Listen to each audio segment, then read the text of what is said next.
The battlefield smelled like ozone and blood. I'd been in firefights before, skirmishes across half-dead moons, black market brawls on mining colonies, but nothing compared to this. Not to Velis 9. The sky burned gold and green from plasma storms, and alien warships thundered above like gods at war. And I was alone. My unit, the 73rd Human Recon, had been wiped out hours earlier. The alien ambush came without warning. We tried to hold the ridge, but their drones came from underground, slicing through our mechs like paper. I was the only one who crawled out of the wreckage alive. My armor was gone, my comms fried, my pulse rifle bent in half. Now all I had were my fists, and what the aliens didn't know, I was trained for this. The military called us pioneers. A mix of soldier and experiment. Humans enhanced through biotech nanoforges to survive without armor, without fear, and without mercy when needed. I stumbled across the barren ridge until I saw them, the Horai. They were insectoid, crystalline beings wrapped in golden armor that shimmered like molten glass. And leading them was her, the alien queen. She stood nearly 3 meters tall, her body slender yet armored in an organic exoskeleton that pulsed faintly with energy. Her eyes, luminescent amber, watched me like a scientist observing a specimen. When I first saw her, I thought she was beautiful. Then I remembered her fleet had wiped out 5 human colonies in the last year. Human surrender. Her voice was both metallic and soft, like twin tones echoing through metal walls. She didn't speak through air. The words resonated directly in my skull through psychic transmission. My fists clenched. "I don't surrender," I said. She tilted her head, almost curious. "Your people fight well, but you're alone." "Maybe," I muttered, spitting blood, "but that's when humans are most dangerous." She turned to her soldiers, her claws gesturing sharply. "Take him alive. I want to see what a dying species is made of." Middle. The Horai soldiers advanced, 10 of them, weapons glowing, moving like liquid metal. I dropped into stance. No armor, no weapon, just muscle, reflex, and the nano-threaded rage that pulsed in my veins. The first soldier lunged. I sidestepped, grabbed its arm, and snapped it backward. The sound of crystal shattering filled the air. Another swung at my head. I ducked and drove a fist into its abdomen, where the armor was weakest. My nanite surged, hardening my bones upon impact. The creature cracked apart in a shower of gold dust. 2 more came at once. I rolled between them, seized one by the leg, and hurled it into the other. The explosion of energy rattled my ribs. The queen watched silently. Her eyes glowed brighter. I felt pain with every strike, but adrenaline overrode it. My blood felt like fire, my body like tempered steel. I tore through them one by one until the last soldier fell, its lifeblood, liquid light, spilling into the dust. Silence. Then slow applause. The queen stepped forward, her wings unfurling like molten glass. "Impressive," she said, voice echoing in my mind. "You fight with the fury of a world that refuses to die." I wiped blood from my mouth. "You should have brought more soldiers." Her mandibles curved upward, something between a grin and a snarl. "You misunderstand, human. This was a test." Before I could reply, my knees buckled. A sharp pulse hit me from all sides, sonic dissonance. My vision blurred as invisible waves slammed into my skull. My enhanced nerve screamed. I dropped to the ground. The queen approached, her shadow falling over me. "You're strong," she said. "Stronger than the rest. That's why I will not kill you." "Lucky me," I groaned. "No," she said. "You're not lucky. You're chosen." Her clawed hand touched my forehead, and everything went black. When I woke, I was in a containment cell, walls humming with energy, the air thick with sterile heat. My nanites tried to compensate, but even they were sluggish here. A transparent barrier separated me from the outside world, where the queen stood observing me like a specimen. "You are awake," she said. "Yeah," I muttered. "Can't say I like the hospitality." "I spared your life," she replied. "That is rare." "Why?" She tilted her head. "Because I need to understand what drives you humans to fight even when hope is gone. My empire has forgotten such a thing." Her tone had changed. Less arrogant, more curious. "You're studying me," I realized. "Yes," she said simply. "And perhaps, through you, I will learn something my species lost long ago." Days passed, maybe weeks. She visited often, asking questions. "Why do you fight without armor?" "Because armor can fail." "What does it mean, this word, honor?" "It means doing the right thing even when it kills you."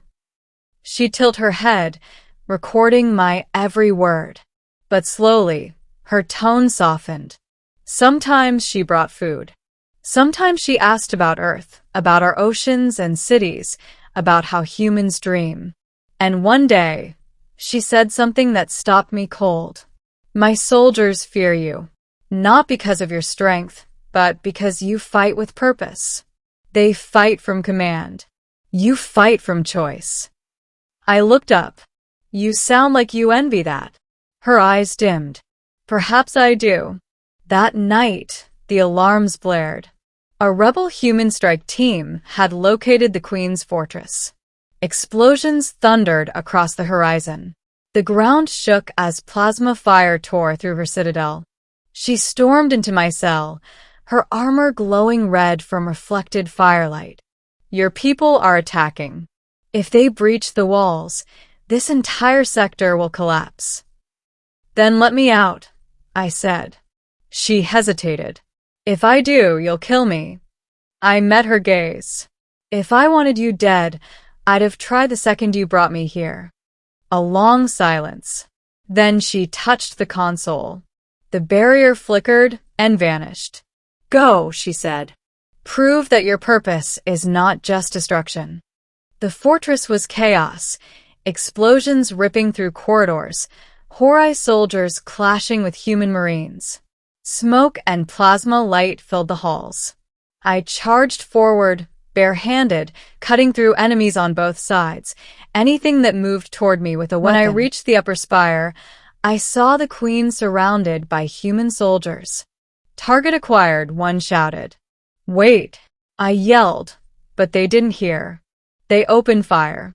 I threw myself between them and her, deflecting one soldier's aim and taking a blast to the shoulder. The pain seared through me, but I didn't stop. "She's not the enemy," I shouted. "She saved my life." The commander glared. "She's killed millions." I turned to the Queen. "End this. Show them you're not who they think you are." Her gaze met mine, fear, anger, regret, all flashing at once. Then she raised her hand. The battlefield went silent. A psychic pulse rippled through the air, freezing everyone in place. When she spoke, her voice filled every mind. Enough. Her soldiers dropped their weapons. The humans did too, trembling as the psychic energy subsided. "I am Queen Vera of the Horai," she said, "and I will not let this war define us any longer." Ending. The humans were escorted away safely under truce. My commander ordered me evacuated, but I refused. "I'm not leaving," I said. "Not yet." He didn't argue. Maybe he understood. I found Vera at the edge of the spire, overlooking the smoking battlefield. Her wings were tattered, her armor scorched. "You could have killed everyone," I said. "But you didn't." "I'm tired of death," she replied softly. "I watched you fight, human. You fight to protect, not to conquer. My people forgot what that meant." I stepped beside her. It's not too late to remember. She looked at me, eyes shimmering like liquid amber. You're strange creatures, she said. You kill, yet you weep for your enemies. You destroy, yet you rebuild. Why? Because we have to, I said. It's the only way to survive being human. She turned toward me, the wind tugging at her wings. You shouldn't have survived that battle. I ordered your capture because I wanted to study your defiance. But now I see, it's not defiance. It's hope. I smiled faintly. Told you humans are dangerous when they've got nothing left. She laughed, a sound like chimes breaking in the wind. Perhaps it is not danger. Perhaps it is faith. Weeks later, I was reassigned. The truce between humanity and the Horai became the first fragile step toward peace. But I couldn't forget her. They said Queen Vera vanished soon after, abdicating her throne, disappearing into the border systems. Some called it betrayal. Others called it prophecy. I called it freedom, because one night, as my transport ship crossed the edge of Velis IX's atmosphere, my comms flared with an encrypted signal. A familiar voice whispered through static. Human, you fight with open hands, not for war, but for peace. I have seen it. Remember me not as your captor, but as the one who finally understood why you never surrendered. Then silence. I looked out the viewport and saw something shimmering in the distance, a trail of golden light fading into the stars. And I realized she hadn't just spared my life. She'd found her own reason to live. Epilogue. Years passed. The alliance between our species held, uneasy but real.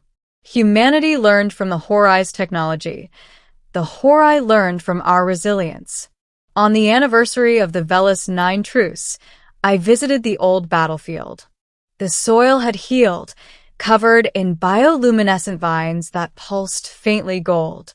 Among them, I found a crystal flower, the same hue as her eyes. I knelt, touching it gently. Guess we're both still fighting, I murmured. The flower pulsed brighter for a moment, as if in response. And in that glow, I saw her silhouette, Queen Vera, watching from the horizon. Still alive. Still watching. The alien queen had once ordered my capture. But in the end, she'd captured something far greater.